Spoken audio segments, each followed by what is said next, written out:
Hi guys, good morning. So ayun na, uwi na nga ho kami ng Batangas sa Lipa. At nakikita nyo yung bangka ngayon, yung kulay green, yung Montenegro line. Diyan ho kami sasakay. Sobrang, para sa amin ha, na sobrang hassle ang biyahe. Kasi alam nyo kung bakit. Tinanggal na yung mga ferry. Hindi ko alam, siguro parang samantala lang yun. Pero sa ngayon, yung mga ferry na malalaki na nakaka-occupy ng 300 persons pataas, is in-stop nila. Kumbaga, stop the operation. Hindi nila pinapayagan mag-operasyon ang ferry na dalawang ferry kasi yun ho dito na malaki, which is 300 po yung kayang i-occupied. So ngayon wala sila, naka-stack lang dito sa dagat.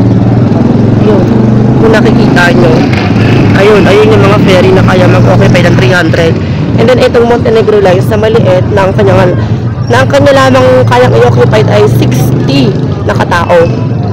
Yun yung pinapabiyahe ngayon. Hindi lang ho namin alam kung bakit hindi na biyahe ang ferry o kung bakit walang operasyon. Ngayon, sobrang dami ng guest ay talagang maiinip. Maiinip po nang kakaintay sa port ng Anilao Port o kaya Talaga Port. Papunta rito sa Tingloy Port. Kasi by numbers so ang biyahe nila ay ng Montenegro. Kunyari, number 1, number 2 muna yung unang sasakay. Ibig sabihin, yun yung unang biyahe.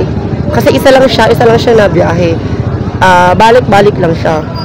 So kung ang ticket mo ay number 5 pa, pero ang biyahe pa lamang ay number 1, magpakatagal mo maghihintay. Kasi number 5 pa ang ticket mo eh. Number 5 pa yung number mo, pero ang nabiyahe pa lang ay nasa number 1 pa lang.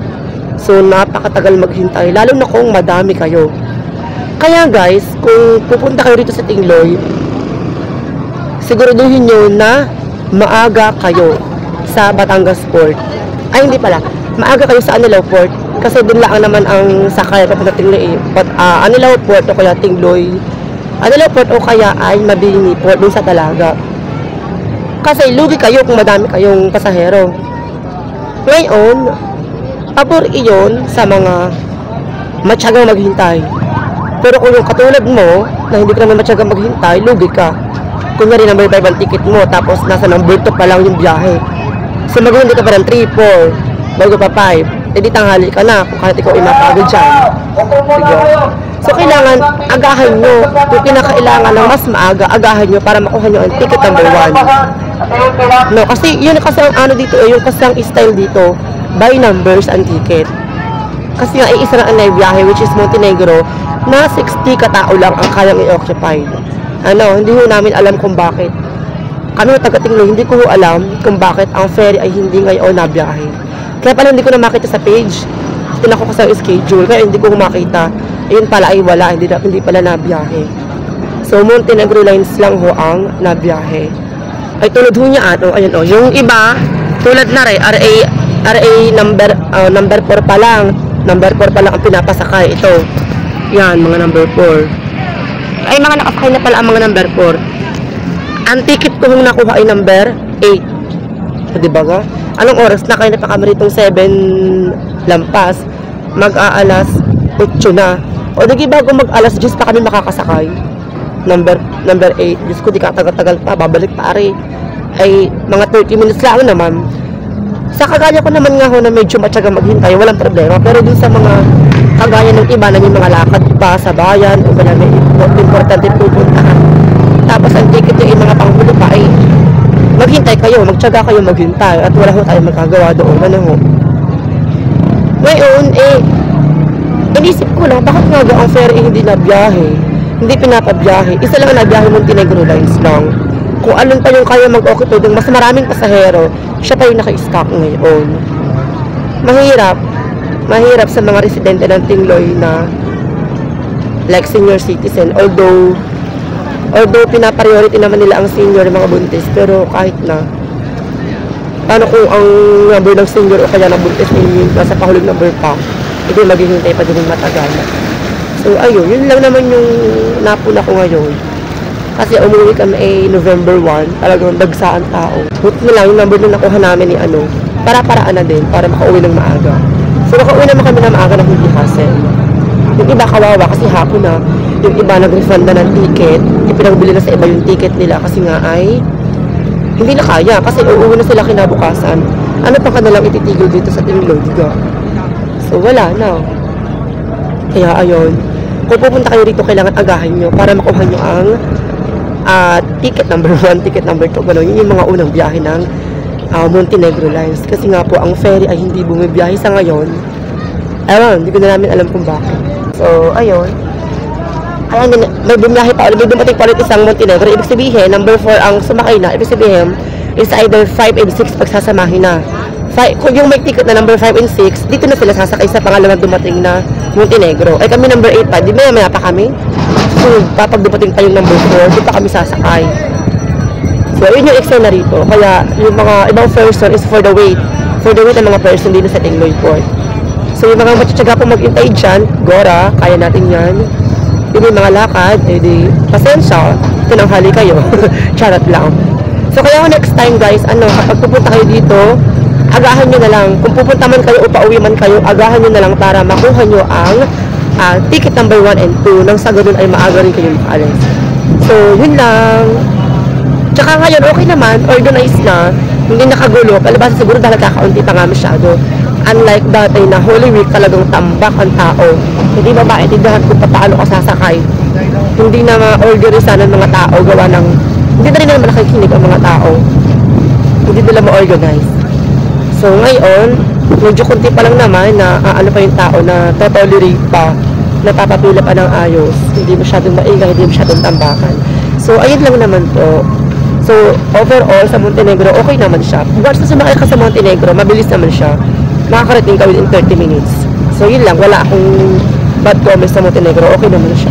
Para din sa ferry. Kaya nga alam, ang concern ko is ayun nga, bakit wala ang ferry?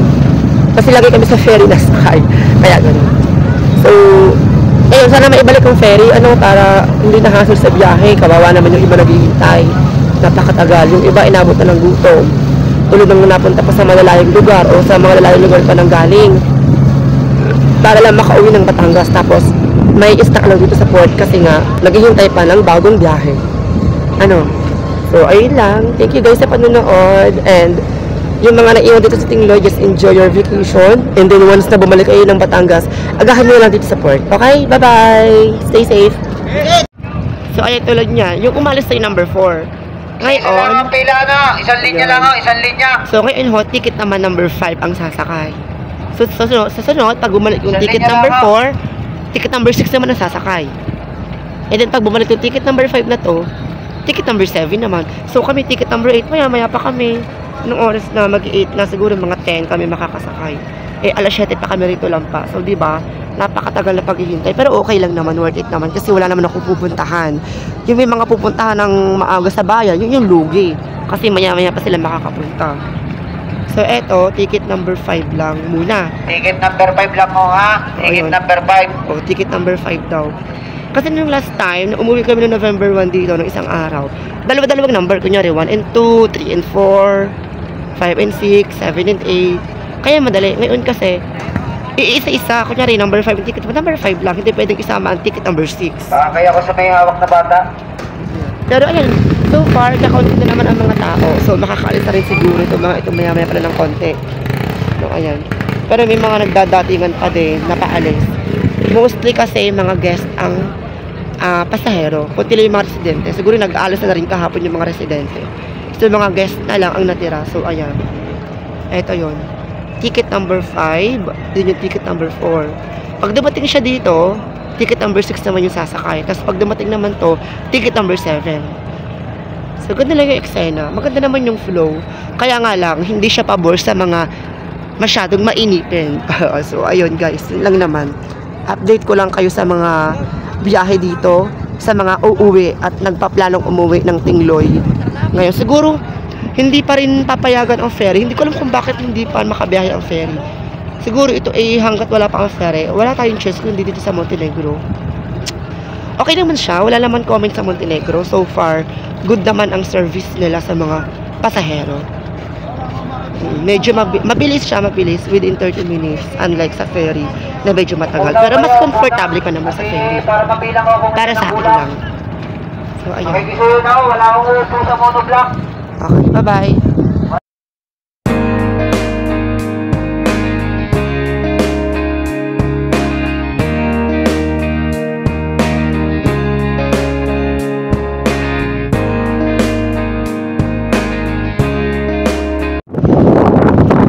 Ayan guys, ang sinasabi ko sa inyo na Tingley Ferry na kaya mag-occupy ng 300 persons yung dalawang yan. So yun yung naka-stack ngayon na hindi namin alam kung bakit naka-stack at hindi pinapayagan mag-operate. Kaya ang nasasakyan is yung Montenegro Lines. Ayun yung Montenegro. Malayo na. Papunta na siya ng Anilao Port o Talaga Port ba kung saan. So ayan, sayang naman kasi naka-steady lang siya. Mas marami siya ma-occupy. Mas maganda ang service kasi makakatulog ka ng ayos. So yun lang.